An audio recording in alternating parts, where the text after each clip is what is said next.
उत्तराखंड में हिमालय पर्वत की गोद में केदारनाथ मंदिर 12 ज्योतिर्लिंगों में सम्मिलित होने के साथ साथ 4 धाम और पंच केदार में से भी एक है। यहाँ के मुश्किल मौसम के कारण यह मंदिर अप्रैल से नवंबर महीने के बीच ही खुलता है।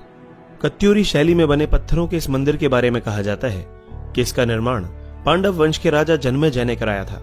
यहाँ स्थित स्वयंभू शिवलिंग अति प्राचीन है। कहा जाता है कि 8वीं शताब्दी में आदि शंकराचार्य ने इस मंदिर का जीर्णोद्धार कराया था। जून 2013 के दौरान भारत के उत्तराखंड और हिमाचल प्रदेश राज्यों में अचानक आई बाढ़ और भूस्खलन के कारण केदारनाथ सबसे अधिक प्रभावित रहा। इस ऐतिहासिक मंदिर का मुख्य हिस्सा और सदियों पुराना गुंबद सुरक्षित रहा, लेकिन मंदिर का प्रवेश द्वार और उसके आसपास का इलाका पूरी तरह तबाह हो गया। केदारनाथ मंदिर समुद्र तल से 11,755 फीट की ऊंचाई पर स्थित है। दोस्तों, अब जान लेते हैं कि किस तरह 400 सालों तक केदारनाथ मंदिर बर्फ में दबा रहा और इसका इस मंदिर पर क्या असर पड़ा। वैज्ञानिकों के अनुसार केदारनाथ मंदिर 400 सालों तक बर्फ में दबा रहा, फिर भी इस मंदिर को कुछ नहीं हुआ। इसीलिए 2013 में आई जलप्रलय के दौरान इस मंदिर के सुरक्षित रह जाने से वैज्ञानिकों को कोई हैरानी नहीं हुई। देहरादून के वाडिया इंस्टीट्यूट के हिमालयन जियोलॉजिकल वैज्ञानिक विजय जोशी ने कहा कि 400 साल तक केदारनाथ के मंदिर के बर्फ के अंदर दबे रहने के बावजूद ये मंदिर सुरक्षित रहा, लेकिन जब बर्फ पीछे हटी तो उसके हटने के निशान मंदिर में मौजूद थे, जिसकी वैज्ञानिकों ने स्टडी की। उसी के आधार पर यह पता लगा कि यह मंदिर 400 सालों तक बर्फ में दबा हुआ था। जोशी कहते हैं कि 13वीं से 17वीं शताब्दी तक यानी 400 साल तक एक छोटा हिमयुग आया था, जिसमें हिमालय का एक बड़ा क्षेत्र बर्फ के अंदर दब गया था। पहले माना जाता था कि मंदिर ग्लेशियर के अंदर है, लेकिन रिसर्च से पता चला कि यह मंदिर ग्लेशियर के अंदर नहीं बल्कि बर्फ में ही दबा हुआ था। वैज्ञानिकों के अनुसार मंदिर की दीवार और पत्थरों पर आज भी इसके निशान हैं। ये निशान ग्लेशियर की रगड़ से बने हैं। ग्लेशियर हर वक्त खिसकते रहते हैं। वे न सिर्फ खिसकते हैं बल्कि उनके साथ उनका वजन भी होता है और साथ ही कई चट्टानें भी उनके साथ होती हैं, जिसके कारण उनके मार्ग में आई हर वस्तु रगड़ खाती हुई चली जाती है। जब 400 साल तक मंदिर बर्फ में दबा रहा होगा तो सोचिए मंदिर ने इस ग्लेशियर के बर्फ और पत्थरों की रगड़ को कितना झेला होगा।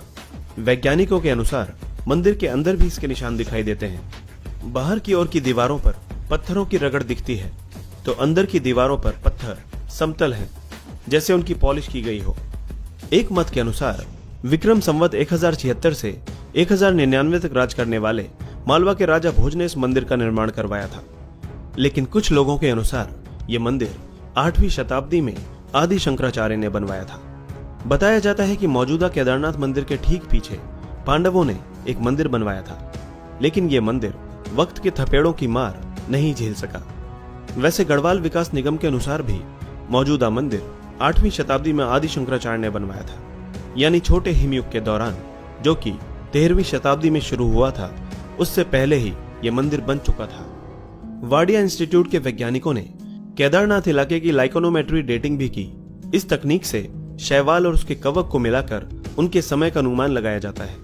इस तकनीक के अनुसार केदारनाथ के इलाके में ग्लेशियर का निर्माण 14वीं सदी के मध्य में शुरू हुआ और इस घाटी में ग्लेशियर बनना 1748 ईस्वी तक जारी रहा, यानी तकरीबन 400 सालों तक। जोशी ने कहा कि सबसे बड़ी बात यह है कि लाखों साल पहले चोराबारी ग्लेशियर के पीछे हटने से केदार घाटी बनी।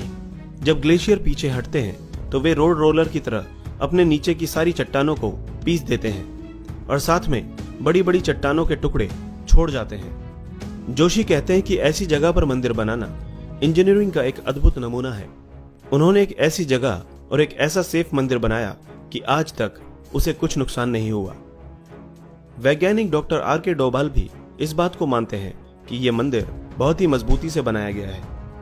केदारनाथ मंदिर 85 फीट ऊंचा, 187 फीट लंबा और 80 फीट चौड़ा है। इसकी दीवारें 12 फीट मोटी हैं और बेहद मजबूत पत्थरों से बनाई गई है। मंदिर को 6 फीट ऊंचे चबूतरे पर खड़ा किया गया है। यह भी एक हैरान करने वाली बात है कि इतने भारी भरकम पत्थरों को इतनी ऊंचाई पर लाकर और तराशकर कैसे एक मंदिर की शक्ल दी गई होगी। जानकारों का मानना है कि पत्थरों को एक दूसरे से जोड़ने के लिए इंटरलॉकिंग तकनीक का इस्तेमाल किया गया था। इसी वजह से यह मंदिर एक भूकंपरोधी इमारत में तब्दील हो गया। ये मजबूती और तकनीक ही मंदिर को नदी के बीचों बीच खड़े रखने में कामयाब हुई।